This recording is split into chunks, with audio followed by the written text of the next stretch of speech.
Hey guys, I'm Jared, and today I'd like to ask you a question.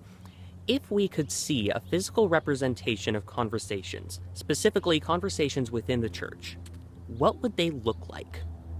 Insert logo and dramatic opening music here. Now, a few months back, I did a post on my blog about small talk, and today's video is actually going to be very closely related to that article because I believe that there's a lot of small talk in the church, and I'd like to go over what I think that small talk would look like if it were physically manifested. Now, if we look at the Bible, there are two sections that I would like to highlight.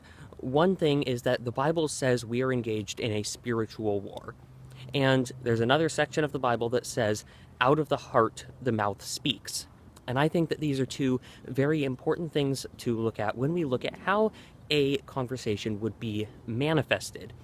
I think that since the Bible describes the full armor of God, using a physical representation of something that is metaphysical can be used to help get a point across. So if we start with the assumption that the entire world is a spiritual battleground, then what does that make the church specifically? I believe that the church would be a battle camp for the sake of training, for the sake of refuge, for the sake of medication, and so on. Now, I believe that ideally, the church should be filled with spiritual warriors, spiritual trainers, spiritual healers, and people who are helping benefit this battle camp. What this means is that our pastors and elders would be serving as drill instructors, as teachers, as sergeants, as people who are in charge, who are helping keep things run well, who are helping to teach and lead the community. It means that there would be people serving as medics. When someone comes in from the spiritual battlefield and they're wounded and they need someone to help them, then they can find a medic who can help heal them. There will be sparring going on. There will be people who are training with each other, who have their swords drawn and they are clashing with each other. Now, the Bible also says, I believe in Proverbs, that iron sharpens iron. This is how we learn, this is how we grow, by clashing against each other. I'd like to take a minute to note that it was pointed out in my last video that I was recording while I crossed the street, and there is a stop sign. I was listening, but kids, look both ways before you cross the street. So I am looking both ways, okay? I hear that car, and now I am going to stop the video and I will begin recording again on the other side of the street. Now, this is how I believe the church should look, not how I believe it does look. Because I believe that the church has been infiltrated by small talk. Now, after my post on small talk on my blog, I actually had a friend who asked me, what is it exactly that you mean by small talk? And I wasn't exactly sure how to answer. Fortunately, though, he was called away at that moment, and I had time to think about it before actually going back and giving him my answer. And I don't have a firm, set definition for small talk, but I do have a thought about it. And the definition that I've been using for small talk is anything that can be copy-pasted to another person with it still making sense. So overall, what small talk is really just in the name small talk. It is small talk. Now, what is the difference between small and large, you could ask? You can ask that about anything, not just small talk. So where the line is between small talk and real conversations is kind of difficult to decide.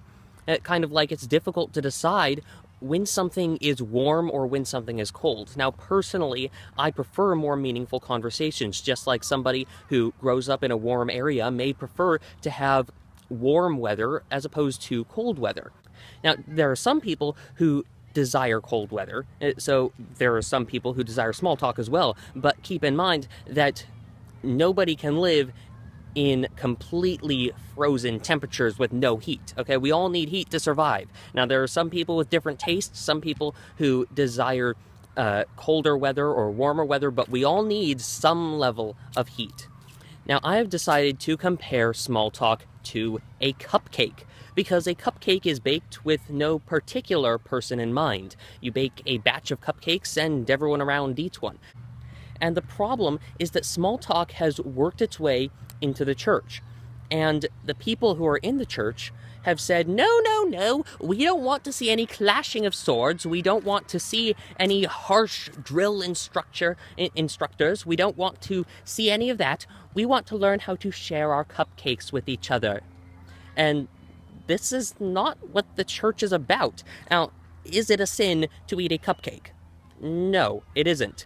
But at the same time, cupcakes are sweet and sugary, and they are not healthy. They are treats that you eat occasionally on some rare circumstance. Now, let's say that I am having a deep theological conversation with a friend of mine, and let's say that we're really going at it, okay? And all these people suddenly swarm around and say, no, no, no, stop! You're brothers! You shouldn't be trying to hurt each other! Here, share a cupcake! And that doesn't work, okay? I'm not trying to kill him. Yes, he's my brother. That's why I am sparring with him, because the enemy out there in the battlefield will be trying to kill him, okay? And if he just eats cupcakes all day, he is not going to be prepared to fight that enemy. So, of course, I'm going to be fighting him. I'm going to be clashing swords with him, and I'm going to be giving it everything I've got so that he will be prepared when it comes time for a real battle. But I am not trying to kill him. I'm trying to help him train just like he is trying to help me train, okay? Now, different people have different levels of training that they need, of course, as they are at different levels. And so you might hold back a little bit to help someone work through the techniques. There are different levels of training, different levels of hospitalization. There are all these different things, and people all have their different levels. But we are not supposed to be standing around sharing cupcakes. Now, I have visited a lot of churches in...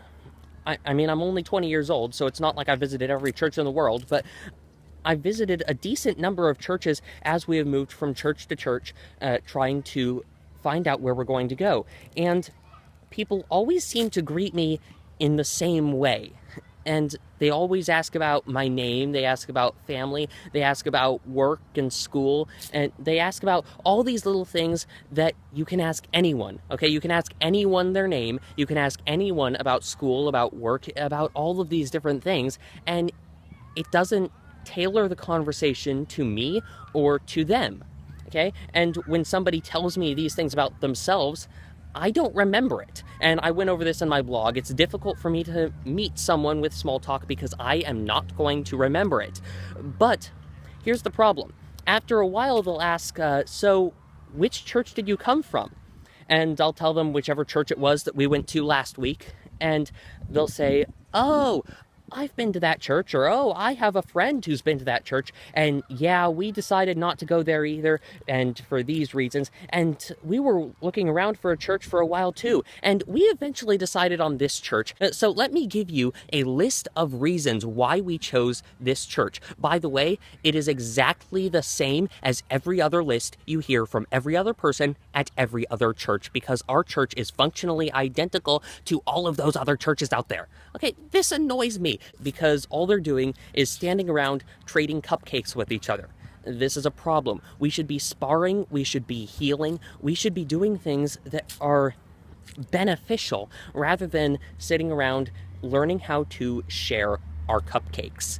Now, like I said before, eating a cupcake isn't a sin. It is not a sin to engage in small talk every once in a while. But what I'm saying is that our conversation should actually be meaningful. They should actually have some type of filling. There shouldn't just be this sugary, sweet substance to get rid of all the clashing of swords and the pain of the wounded warriors who need healing.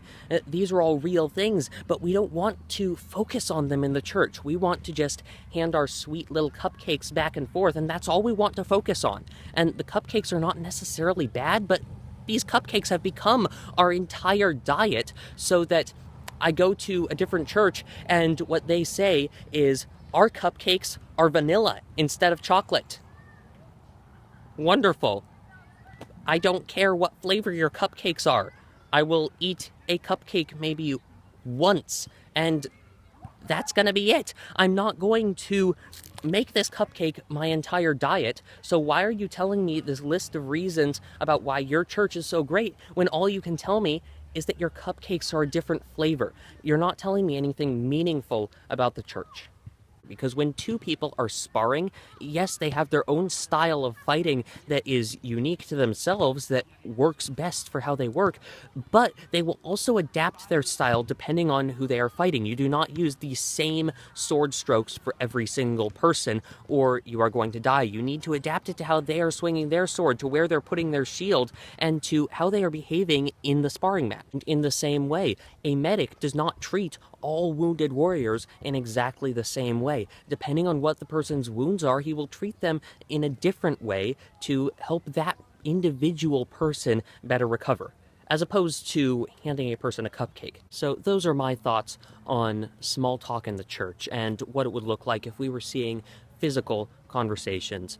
So leave a like if you liked the video. Feel free to leave a comment about anything. Make sure to subscribe if you want to see more, and share if you want your friends to see it. I'm up to 7 subscribers, so that's almost to 10 subscribers, which is my current short-term goal.